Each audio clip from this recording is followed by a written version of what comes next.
Hello, welcome to the I Live Truth channel and podcast. My name's Earl, and I'm glad you're here. Welcome. So, today I'm going to talk a little bit about interacting with children and also controlling your emotions.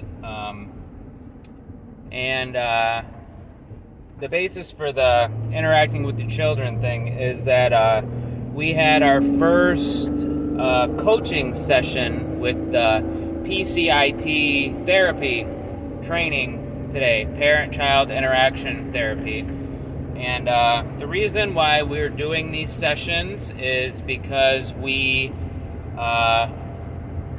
don't know how to get our daughter to obey us or listen to us, or she screams a lot sometimes, like whenever my girlfriend and I are talking to each other, like not all the time, but a lot of the times my daughter will just start being loud and just making noise, like interrupting us. And I think really the basis for that is because at the beginning of her life we argued a lot, and throughout her life for a long time, and obviously that's not good, and that was a mistake from us as parents, and a lot of it came from me, and I've taken steps. I am taking steps to be able to not freak out and not get upset easily, raise my voice, not argue, and I accept that a lot of it was my fault, so I'm trying to, even if regardless of whether or not I was the one yelling or acting irrationally or raising my voice, or maybe not irrationally, that is a good descriptive word of it, but the word that would fit it better was out of control. That would be better, not being able to even if I wasn't the one doing that, ultimately, as the man, I was responsible for it, because I set the tone of the relationship. I set the standard, essentially, because throughout our relationship, our few-year relationship, it's going on like 6 years, I think now, maybe even more, I did that. I was the one to raise my voice first, or so regardless of who was doing the yelling or whatever first, ultimately it was my fault, my responsibility. I accept that, I understand that, and that's one of the reasons why I'm doing these videos. It's because it not only gives me accountability, so I can have other people say something to me if I do something, that if I act in a bad way or act in an uncontrolled way, then I'm accountable for it by other people and also by myself. Sometimes I go back and listen to these videos and I'm like, oh man, I was wrong about that. So it gives me accountability, and also another reason I'm doing them is because I want other people, other men especially, but other people, just whoever can benefit from them, to benefit from them, because I'm hoping that seeing me learn to control my actions, my emotions, my behavior better will be a good example, So that's the goal anyway. And so just trying to fix this camera. It keeps falling down. Alright, so that's the hope. By seeing me learn to reflect on my actions better and improve on how I handle situations, especially arguments and conflicts, differing opinions, differing viewpoints, especially those things, then hopefully other people will learn from them. So anyway, back to the PCIT, the therapy sessions, the parent-child interaction therapy. From now on, I'm just going to call it PCIT. So anyway, my daughter interrupts us almost constantly, a lot of the time when my girlfriend and I are having conversations. And I would bet money that it's because we argued a lot throughout our relationship most of her life. She's about 3.5 right now, and for probably 75% of her life, that's how we behaved. Completely uncontrolled actions, behavior. Both of us, mostly me, but both of us acted, we couldn't properly control our emotions. We still aren't great. And speaking for myself only, I'm just saying we because we were both arguing with each other, but mainly me. I can only speak for myself, and I know that I was not in control. That's one of the reasons why I stopped drinking regularly, because and I did have a beer once, in the past 4 months or something, just one beer, and that was it. And I honestly was like, why did I even do this, But anyway, that, so I could be of better control, so I can be more conscious of it. And that is, that's what I'm doing. So anyway, trying to make this video short because I got to stop at the store. But yeah, so today was the first supervised session where I set up my phone, recording, with the camera. We were doing a video chat with the therapist. She just watched us. I had a Bluetooth headphone in my ear, and my daughter and I, for the first half of the session, it's an hour-long session, so 30 minutes for me, 30 minutes for my girlfriend, and we just sat there at the table, and my daughter and I played with this foam stuff. It's like these little foam beads that sticks together, kind of like you form it like Play-Doh, essentially, but it doesn't dry out, and it is way more sticky, so it collects hair, which kind of sucks, but especially because it doesn't dry out, so it gets left out all the time. Anyway, so we were playing with this foam stuff, and the point is to let my daughter lead, and then for me to just be as present as possible and just have fun, So she had, we had a little Scooby-Doo toy and a little a Blue's Clues stuffed animal, and some little toy girl, and we were feeding them, at first we were making hamburgers, and then we made some cats and a butterfly out of the foam. My daughter was meowing, we were playing, having a good laugh, and then we started feeding the dolls ice cream, and making them ice cream, putting fruit on and stuff. And while we were doing this, the therapist was commenting. So when my daughter made a ball, or I made a ball, and my daughter, I was like, the goal is to not ask questions, because when you're responding to a question, psychologically, you're in a different mindset, essentially. I don't know the ins and the outs or the terms of all of it, but when you're confronted with a question, you behave differently than you would if you were just, if somebody, it's just different psychologically. So the goal is to not ask questions while reflecting what she's doing. So she made a cat, I said, that's a really good cat, or she would put something on, she would shove the dog, Scooby-Doo's face in the ice cream, and I'd say, oh, good job feeding Scooby-Doo, So I would praise the actions that I wanted her to do more of. So when she gave me a fork, thank you for sharing, that's great.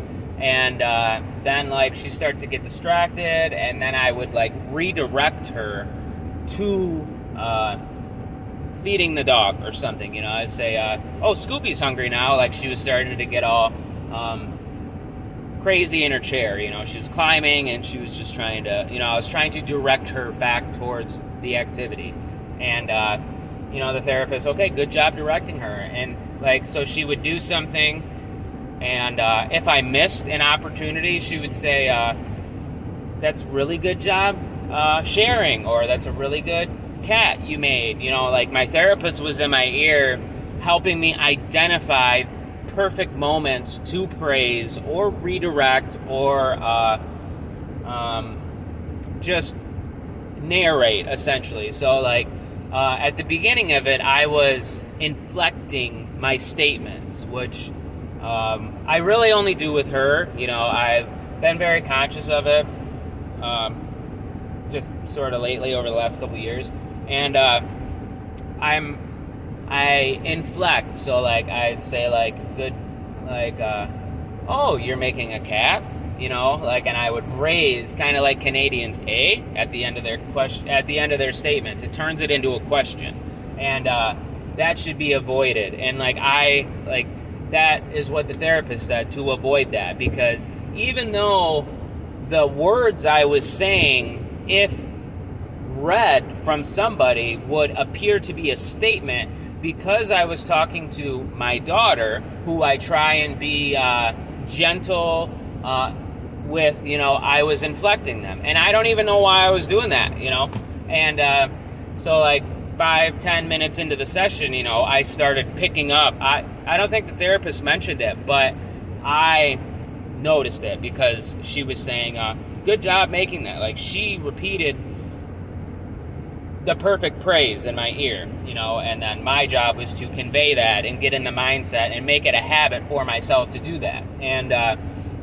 it's really interesting because, for one, the basis of this therapy type is that you're not acting you're not going about it as if there's a problem with the child, because they're not. They're only 3 years old. These kids, they're just repeating behavior. They're mimicking behavior that they learned from you as the parent or whoever they're around most of the time. For us, it's us, my girlfriend and I, because we, for the first 2 years of my daughter's life, she had never stayed the night at anybody's house. She was always with us.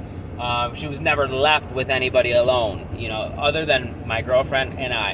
And that was purposefully done, but also just because of our situation at the time. We weren't really around family. My mom was out of state, yada, yada. So anyway, it's learned behavior from her parents, the people that she has spent the most time with. And that's all kids do.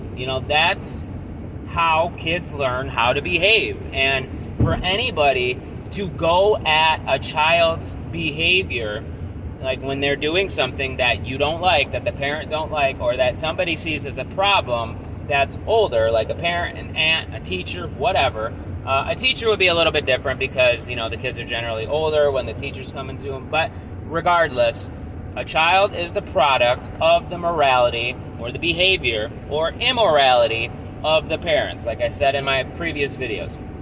And if you, for instance, most people will take their kid to a therapist, at least from what I've gathered, they'll take their kid to a therapist and say, this kid is so full of energy, I don't know what to do, blah, blah, blah, blah, blah. And they're like, oh, here's some meth, in the form of whatever prescription, whatever brand name. It's all methamphetamine. That is a class of drugs, is a stimulant, based off of meth that has a very long half-life and is very bad for brains, especially children's brains, because, well, for one, it's meth, and for two, because they're not fully developed. So those type of treatments are based on the child doing something wrong. And if the child is only doing what they've ever seen, then it's not the children's behavior that needs to be addressed, it's the parents. And you have to go to the source. With every problem in life, every single thing, you have to go to the source. You can't just manage the symptom, because it's just going to pop up in another form later. So anyway, that's with these sessions, the session that we did today, what we're doing. Okay, so let me get back to it. Our session today. So after I was done, it was time to switch out. I told my daughter, that was really fun making food for the animals today. I had a lot of fun with you. Thank you for sharing. Thank you for playing, blah, blah, blah. I praised her. I gave a little recap. Okay, our special time is over. Now it's time for mommy and your special time. So I went to get my girlfriend. She was in the bathroom. My son was taking a bath, just crawling all over in the water, standing up and stuff now.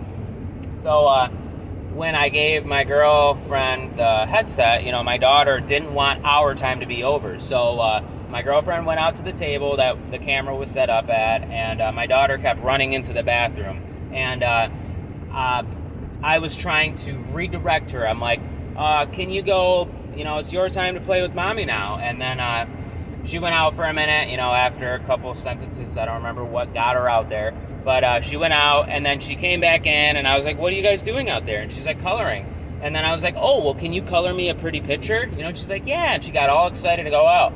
And so that was a little exercise on getting her to do what we wanted without yelling at her or, like forcing her, just trying to get her to obey. We were trying to appeal to her psyche. I don't know what other word to use, but we are trying to appeal to her personality to get her to do what we want, kind of in a coercive way, and that appeared to have worked. It's not instant like most parents would like their children to do, but she did obey. She did listen, and it worked. So anyway, yeah, it was a good session, and learning to us praising her and like narrating her things, like repeating what she's doing and repeating what she's saying, not just like repeating every single thing she says, but like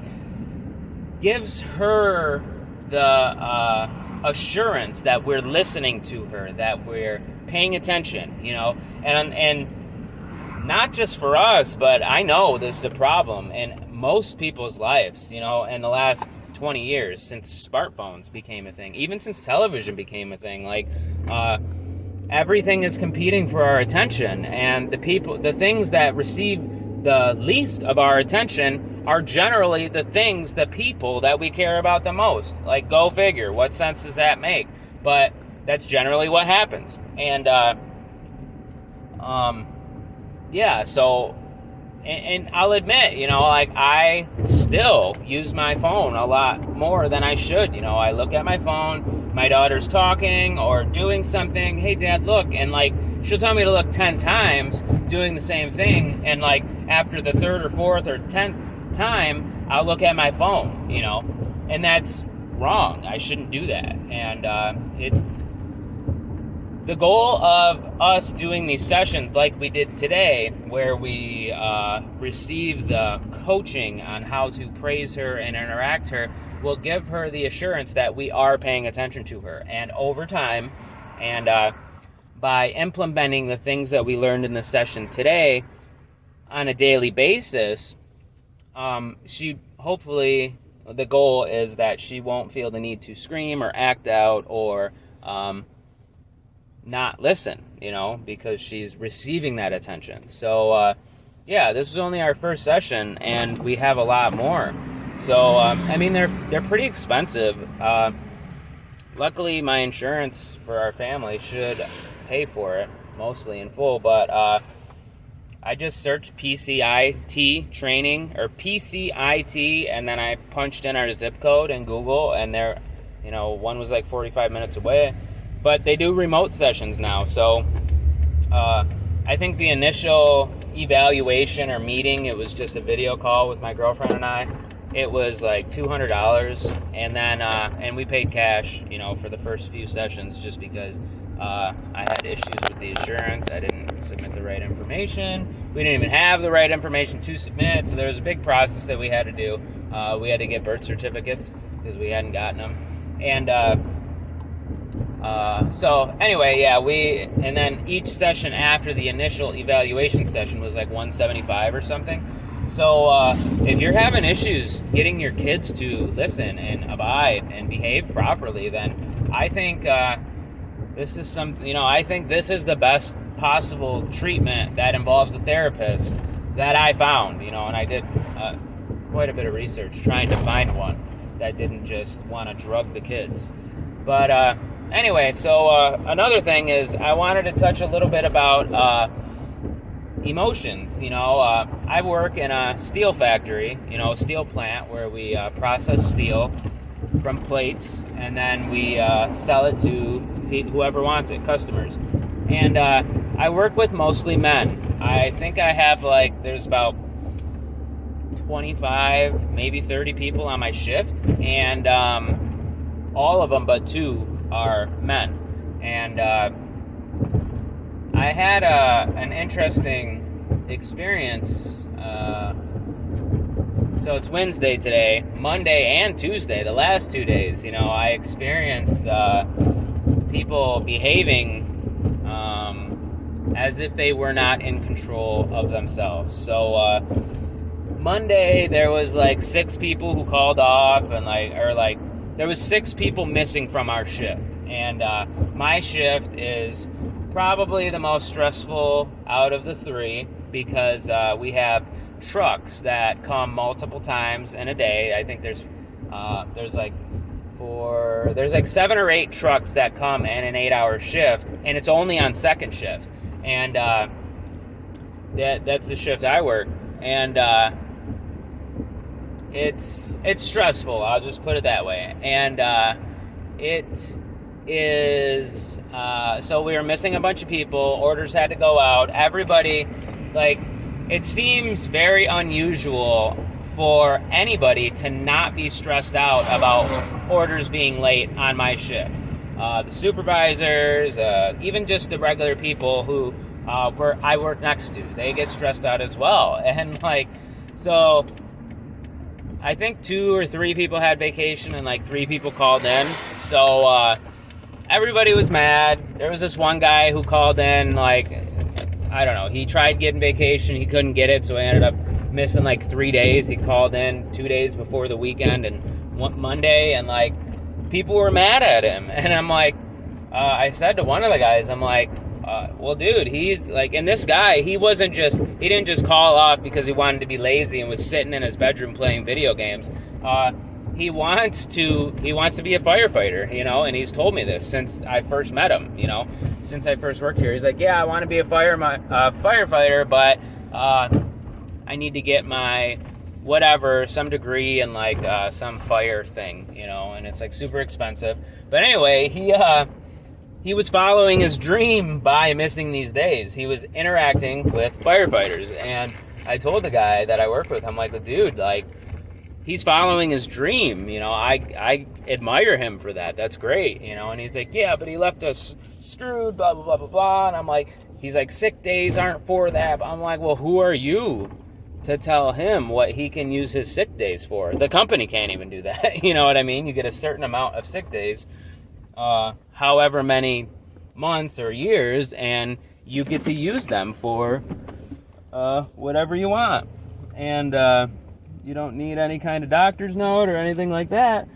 And so also some other people were upset too. They just, man, it's insane, and I was one of these people. I didn't even understand that I couldn't control my emotions until very recently, until I started reading the Bible. And it's just interesting, to say the least, that so many people and so many men in this day and age can't even control their emotions, and on Monday, something happened, and one of these higher up people made a comment about something I did wrong. It was definitely wrong. I made a mistake. I should have moved something that I didn't move. It didn't result in me screwing up the job, nothing. It didn't cost the company extra money. It was just, because you did that, something could mess up, and just the way that he said it, he said, why is this like this?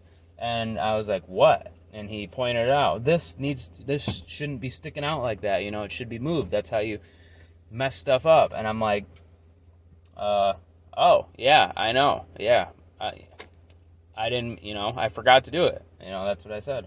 Oh, yeah, I forgot to do it. And and then when he just walked away, and I was like, after he walked away, my initial thought was, man, I wish when he said that, I should have said, obviously I forgot, like a smart comment, like a snarky comment. That popped into my head, like, oh, I wish I would have said that. But then a little bit later, probably within the span of 5 minutes, I was thinking, well, he needs compassion. It's pretty sad that he can't control his behavior, his emotions, his reactions well enough, especially when you're in a authority position, and that's sad. It's a tragedy, and it's just same with the guy getting mad about the guy being off of work. Yes, it results in our day being more stressful. If you let your day be more stressful, you can only do so much. There's no point in stressing over things you can't control. And, I think most people struggle with that. I know I do. But, yeah, it goes back to what I was saying a couple videos ago. Don't sweat the small things. Don't worry about things you can't change. And I think, obviously, that's one of the challenges of life is learning that and putting it into action.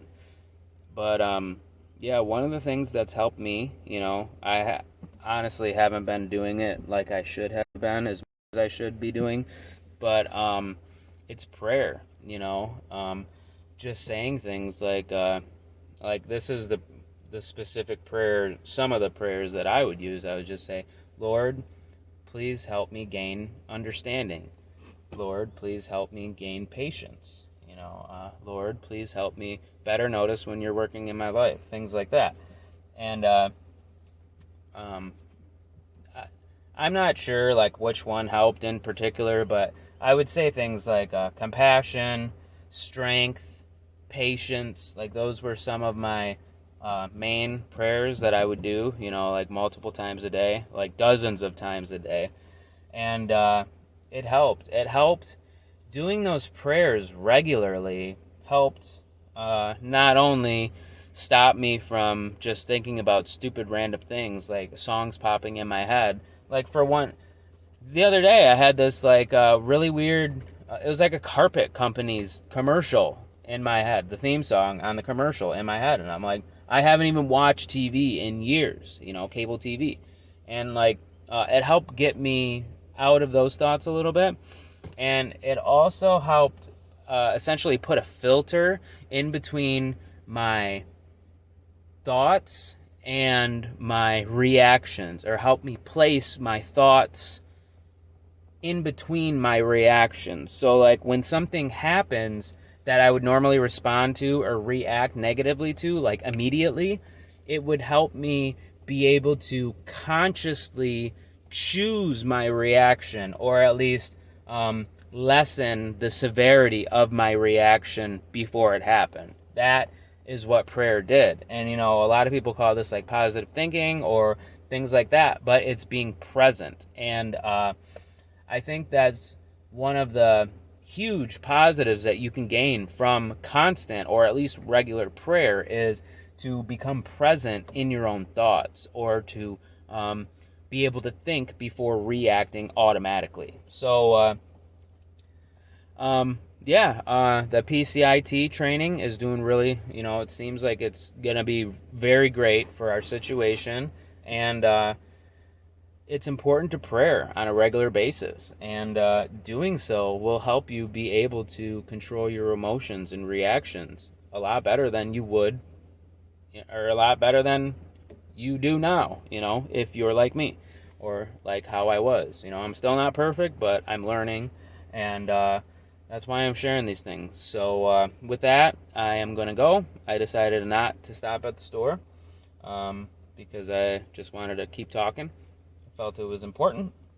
And if you like what I'm doing here, what I have said, you like the story, you find it valuable, think it could help some people, then like, share, subscribe, comment, and consider donating at ilivetruth.com. The monthly donations really help, and I will be able to focus on these more, prioritize these more, and keep them going, for a much longer time than if I was just doing it without that source of revenue. I have to prioritize my time, and I would like to keep this a priority. I'm going to try my best, even if I receive no donations, because it's helping me. But monthly donations would help even more. So, also, you can get the audio of these streams first, a day early at ilivetruth.com. And also, subscribe to the Telegram channel, ilivetruth, t.me/ilivetruth. And with that, I'm out of here. Have a good day.